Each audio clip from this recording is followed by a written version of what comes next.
আসসালামু আলাইকুম রহমতুল্লাহি বারাকাতুহ।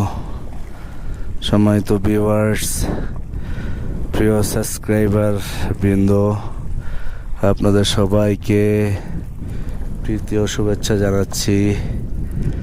লাদাখের একদম শেষ সীমান্তবর্তী চীনের সীমান্ত ঘেঁষা পেঙ্গং লেক থেকে, যে পেঙ্গং লেক 40% ইন্ডিয়ার ভিতরে লাদাখে, আর 60% হলো চায়নার ভিতরে। প্রিয় বন্ধুরা, আমরা ঈদের ছুটিতে 9 দিনের সফরে এসেছিলাম মানালি, লে লাদাখ,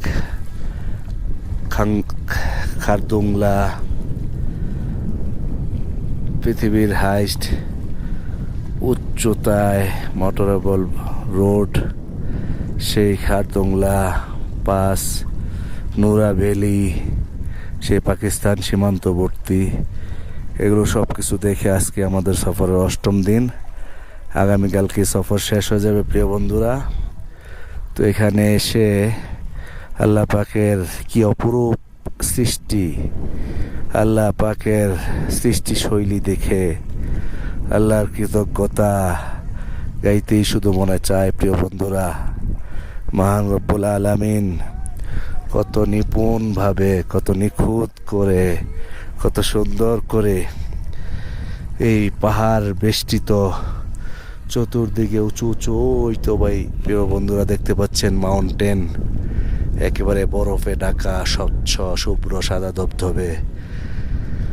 ওই তো ওদিকেও চতুর্দিকে পাহাড় বেষ্টিত এই এরিয়া পেঙ্গং লেক।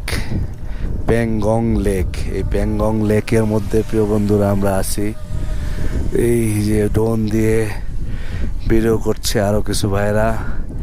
এখানে সারা দুনিয়া থেকে টুরিস্টরা আসেন, ইউরোপের, ফ্রান্স, ইটালি, অস্ট্রেলিয়া, রাশিয়া, এই সমস্ত দেশের অনেক নাগরিকদের সাথে দেখা হয়েছে, কথা হয়েছে। প্রিয় বন্ধুরা, তো আমরাও এসেছিলাম বেশ কয়েকজন। আমরা এসে মহান রব্বুল আলামিনের, মহান সৃষ্টিকর্তার এই অপরূপ সৃষ্টি শৈলী দেখে একেবারে বিমোহিত হয়ে গিয়েছি প্রিয় বন্ধুরা। এবং আপনাদেরকে দেখানোর জন্য আমি এই ভিডিও ধারণ করতেছি। আমি ছোট মানুষ, ছোট্ট একটি চ্যানেল রয়েছে আমার, আলোর ভুবন। আপনারা আলোর ভুবন চ্যানেলের মধ্যে আপনারা এই ভিডিওগুলো দেখতে পারবেন। এরকম পিওর অথেন্টিক, অরিজিনাল, পরিচ্ছন্ন, ফ্রেশ ভিডিওগুলো প্রিয় বন্ধুরা দেখতে পারবেন। অতএব আপনাদের প্রতি বিনীত অনুরোধ থাকলো, আপনারা আলোর ভুবন চ্যানেলটাকে সাবস্ক্রাইব করে রাখবেন এবং লাইক এবং কমেন্টসের মাধ্যমে আপনারা আপনাদের সুচিন্তিত মতামত দিবেন। আপনারাও সাধ্য সামর্থ্য অনুযায়ী এরকমভাবে ভ্রমণ করবেন।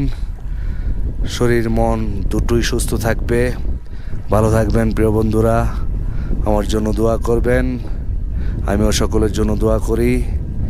সবাইকে প্রীতি শুভেচ্ছা জানিয়ে এবারের মতো শেষ করছি পেঙ্গং লেক থেকে লাদাখ, চীন বর্ডার, ইন্ডিয়া। আসসালামু আলাইকুম ওয়া রাহমাতুল্লাহি ওয়া বারাকাতুহু।